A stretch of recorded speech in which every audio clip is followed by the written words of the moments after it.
Hello दोस्तों, आज की इस छोटी सी और नॉलेजेबल वीडियो में हम सीखने वाले हैं CDMA का फुल फॉर्म क्या होता है। जी हाँ दोस्तों, CDMA का फुल फॉर्म क्या होता है।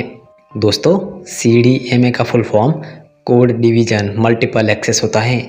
यह एक संचार चैनल है जिसका इस्तेमाल कई प्रोटोकॉल में किया जाता है, जैसे दूसरी पीढ़ी यानी 2G के वायरलेस संचार में, तीसरी पीढ़ी यानी 3G के वायरलेस संचार में और वैश्विक स्थान निर्धारण प्रणाली जैसे GPS में, परिवहन संभार तंत्र के लिए ओमनीट्रैक्स उपकरण प्रणाली में इसका उपयोग किया जाता है। तो दोस्तों, आज की इस वीडियो में हमने सीखा CDMA का फुल फॉर्म क्या होता है व इसका इस्तेमाल कहाँ कहाँ किया जाता है।